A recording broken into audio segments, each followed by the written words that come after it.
And we have been focused on this very complex challenge of homelessness. In 2021, then Mayor Michael Hancock stood in front of the Stay-In Hotel at 38th and Peoria and announced plans for the city to buy the hotel and convert it into a shelter for people experiencing homelessness. This building here behind us represents hope, the transformation that can take place on this property, and the transformation that is possible for the people who will call it home. Fast forward to 2023, and Denver's new mayor, Mike Johnston, announced the city had finally bought the 96-room hotel for $9 million. We do also want to announce we're excited about the acquisition formally of another hotel property. This is the Stay Inn, which will represent about 100 units of housing. But this is what 3 years and $9 million of taxpayer money have produced. A boarded-up hotel not one person has been able to move into. Now, in addition to boarding up the windows, the city also put up this chain-link fence in an effort to keep people off the property. But we wanted to know why the hotel shelter hasn't opened yet. He made me undress from top to bottom. And I didn't understand why would I have to undress from top to bottom and have a breast exam and everything when something was going on down below. A former patient who doesn't want to be identified describes an encounter she had with her DeSoto County gynecologist, Gregory Norwood.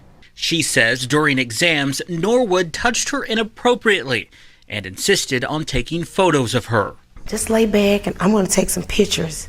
And I need your phone too so I can take some pictures. I reviewed 5 years of medical examiners board meetings. Minutes from those meetings show at least 50 applicants, mostly doctors, admitted to having a criminal history. Most said this stemmed from alcohol abuse. At least a dozen said they'd been arrested or convicted for DUI, some of them multiple times. We confirmed 3 applicants served time in federal prison for Medicare fraud, including a Memphis doctor. I think we're uncomfortable given the criminal history, but you're right, I don't see substance abuse. I don't see anything that requires continuous monitoring. The penalties have been paid. In the end, all those in favor of the motion as it stands and explained, please signify by saying aye. Aye. Aye. Thank you. Thank you. Congratulations. The board reissued a license to that doctor. It was just before Christmas when Gail Nix and her husband Wayne received this letter from Wayne's doctor, warning them their time together could soon be over. The doctor said growing demands to see more patients were not the ideal way to practice medicine. In order to devote this level of attention to each patient, I will significantly reduce the size of my practice. The letter listed a toll-free number patients who wanted to stay on with the doctor could call. Gail called and found out that for Wayne to keep his doctor, they'd have to pay $1,800. My immediate reaction was, what the hell? Because we can't make the payment. In no way can we budget it in. Through a records request, we obtained hundreds of pages from the state of Tennessee detailing complaints about HomeServe, including from customers accusing the company of ripping them off. Did you reach out to the state of Tennessee when you guys were vetting? No. How would you describe what you've been through over the last several months? Hell.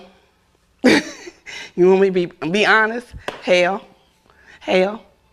Because it's so much more going on in my life, and then I had to deal with this. Stephanie Toney says she signed up for HomeServe for $28 a month. But when the Memphis homeowner discovered a hole in her pipe, she says it took them weeks to send someone to fix it. I'm calling these people every day when I get up. Every day. When they finally did, she says, they left her with a bigger mess.